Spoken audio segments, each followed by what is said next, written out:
अनुगुल अमलापड़ा स्थित नम्र पैलेस्र conference hall रे विश्व मानवाधिकार सुरक्षा संगठन तरफ सांबादिक सम्मेलन अनुष्ठित होइछि।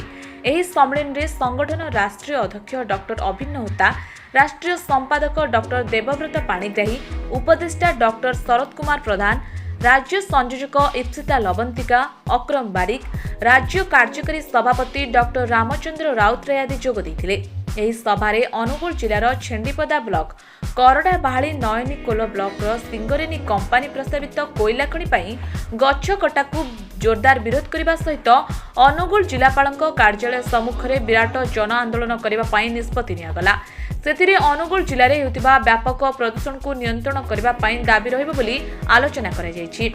एही सम्मेलन रे अनुगुल जिला कार्यकारी सभापति डॉक्टर शरद कुमार मिश्र, डॉक्टर संजय कुमार सिंह, उपसभापति डॉक्टर अशोक कुमार जेना, डॉक्टर सत्यव्रत साहू, युग्म संपादक जगबंधु धड़, प्रियव्रत प्रधान, डॉक्टर प्रद्युम्न कुमार प्रधान, जिला संयोजक लक्ष्मीप्रिया बेहरा, किरण बेगम, रीतांजलि नंद, उपसभापति महेश्वर सामल, जिला संयोजक पूर्णचंद्र प्रधान, दुर्योधन जेना, सुजित कुमार सामल आदि अनेक समाजसेवी जोग देइथिले।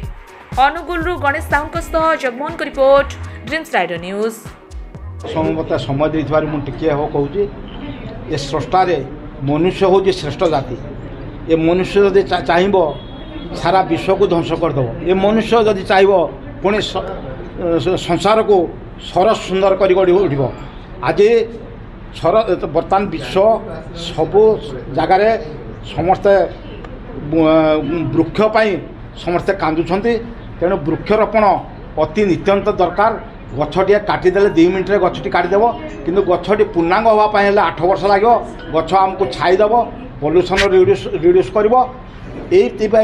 जिते बड़ प्रभावशाली व्यक्ति होना कहीं, जिते बड़ कंपानी होना कहीं, जदि गछ काटब ताकू ह्यूमन राइट्स निश्चिंत विरोध कर। कोर्ट दिन गोटे आमर काकुड़िया ठारे गोटे मीटिंग करते तालचेर आमर हेटे पाइक समाज मान सब करते। हेटे 20,000 मेम्बर सब ह्यूमन राइट्स सामिल हो बोली प्रतिश्रुति देते। मार्च सुधा जाई आम क्या छाड़ू ना। जेडे बड़ प्रभावशाली हो लोकों विपद पड़े लोक बंचार अधिकार को जब क्षीण कराए ताले जेडे बड़ प्रभावशाली कंपानी हो आम स्वर उत्तोलन करूँ।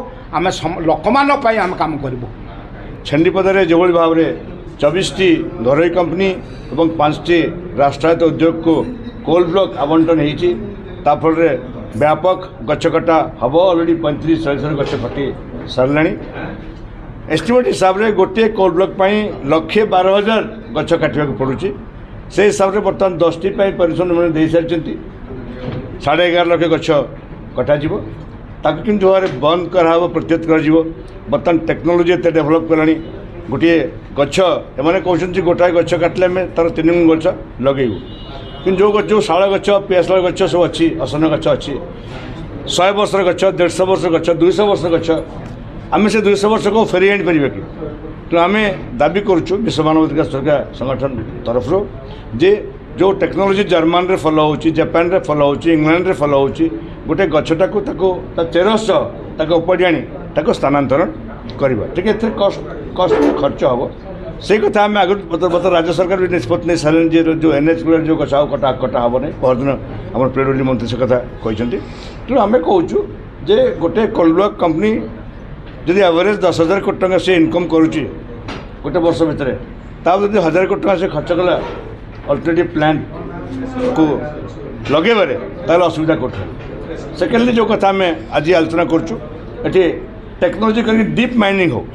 डीप माइनिंग हेले बर्तमान होल कल्चर एरिया कारण यहाँ आम प्राय 250 मिलियन टन कोल आवश्यक कर भारत वर्ष में प्रत्येक वर्ष। और फॉर योर इनफॉरमेशन 140 कोटी केवल MCL तालचेर जोन जाऊँ 140 कोटी अधार बेसी कोल ये जाऊँगी। तो बर्तमान एंटायर तालचेर छेंडीपदा अनुगुल ये गोटे मैच बक्स गोटे DSL बाक्स भाया तले खकला केतबेले किसी घटी जापे भूस्खलन। तो डीप माइनिंग करा डीप माइनिंग फल कौन हम जो जगह माइनिंग है से पुणी आम सैंड फिलिंग कर दे पार। खर्च तो हम किंतु आम मनुष्य जीवन तुलना करते आम न बचा सब आम समस्ते रोग बराग पड़ा के आर्थिक हम। तेणु खर्च को डरिकी खाली गोटे व्यावसायिक मुनाफाखोर मनोभाव रखी दिए आम करवा तो मानव सभ्यता रही। सब वर्ल्ड वाइड पृथ्वी सारा କୋଲ୍ ବେସ୍ ଉପରୁ ସେମାନେ ହଟାଉଛନ୍ତି, ନଜର ହଟାଉଛନ୍ତି। କୋଲ୍ ସେମାନେ କରିବା ଆଲାଉ କରୁନାହାନ୍ତି।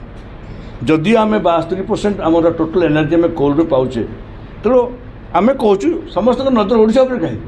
କାରଣ ଓଡ଼ିଶାର ଲୋକମାନେ ସିମ୍ପଲ୍ ଲୋକ, ଯାହା କିଛି ଆମ ଉପରେ ଇମ୍ପୋଜ୍ କରିଦିଆଯାଉଛି ତାକୁ ଆମେ ମାନି ନେଉଛୁ। ତେଣୁ ସେଥିପାଇଁ ଗୋଟେ ଆୱାରନେସ୍ କରିବା ପାଇଁ ଆଜି ରାଜ୍ୟ କାର୍ଯ୍ୟକାରୀ ସଭାପତି ଅଛନ୍ତି ରାମଚନ୍ଦ୍ର ରାଉତରାୟ, ଡକ୍ଟର ରାମଚନ୍ଦ୍ର ରାଉତରାୟ। ଏଇଟା ଲାଷ୍ଟ ୱିକ୍ ଆମେ ନିଷ୍ପତ୍ତି ନେଲୁ ଯେ ଏଇଟା ଆମେ ପ୍ରୋଟେଷ୍ଟ କରିବୁ, ଗୋଟେ ମାସିକ୍ ମୁଭମେଣ୍ଟ ଆରମ୍ଭ ହେବ। ଏଠି ଡକ୍ଟର ଶରତ ପ୍ରଧାନ ଅଛନ୍ତି, ମାଇନିଂ ଏକ୍ସପର୍ଟ ଦକ୍ଷିଣ ଆଫ୍ରିକାର ଥିଲେ ପରାମର୍ଶଦାତା। ଡକ୍ଟର ଦେବବ୍ରତ ପାଣିଗ୍ରାହୀ ଅଛନ୍ତି ଯିଏ ଆମର ରାଷ୍ଟ୍ରୀୟ ଉପାଧ୍ୟକ୍ଷ, ଏବଂ ଡକ୍ଟର ଶରତ ମିଶ୍ର ଯିଏ ଆମର ଏଠି ଅନୁଗୁଳ ଜିଲ୍ଲାର କାର୍ଯ୍ୟକାରୀ ସଭାପତି। ତେଣୁ ଏଇ ଯେଉଁ ମେସେଜଟା ଯାଉ ଯେ ନୋ ମୋର୍ ଟୁ ଏକ୍ସପ୍ଲଏଟ୍ ଦି ନେଚର, ପ୍ରକୃତିକୁ ଆମେ ଦର୍ଶନ ହେବାକୁ ଦେବାନି, ପ୍ରୋଟେଷ୍ଟ କରିବା, କାରଣ ଏଇଟା ଆମ ବଞ୍ଚିବାର କଥା। ଏବଂ এই ଆନ୍ଦୋଳନ, এই ଆବାଜ ଯେଉଁଟା ଆଜି ଏଇଠି ଅନୁଗୁଳରୁ ଆପଣମାନଙ୍କ ମାଧ୍ୟମରେ ଲୋକଙ୍କ ପାଖରେ ପହଞ୍ଚିବ, ଏହାପରେ ଆମେ ଏହାକୁ ଝାରସୁଗୁଡ଼ାକୁ ନେବୁ, ସୁନ୍ଦରଗଡ଼ ନେବୁ, ଓଡ଼ିଶା ଭିତରେ ସାରା ଭାରତ ଭିତରେ ଯେଉଁଠି ବି ଗଛ କଟାଯାଉଛି ତାକୁ ତୀବ୍ର ବିରୋଧ କରାଯିବ। ଏଥିପାଇଁ ଆଜି ଏହି ସମାବେଶ ଆଜି କରୁଛୁ। ଆମ ସହ ପ୍ରତିଦିନ ଯୋଡ଼ି ହୋଇ ରହିବା ପାଇଁ ଆମ ଚ୍ୟାନେଲକୁ ଲାଇକ୍, ସେୟାର, ସବସ୍କ୍ରାଇବ୍ ଏବଂ ଫଲୋ କରନ୍ତୁ। ଡ୍ରିମ୍ସ ରାଇଡର ସବୁ ସମୟରେ ଆପଣଙ୍କ ସେବାରେ।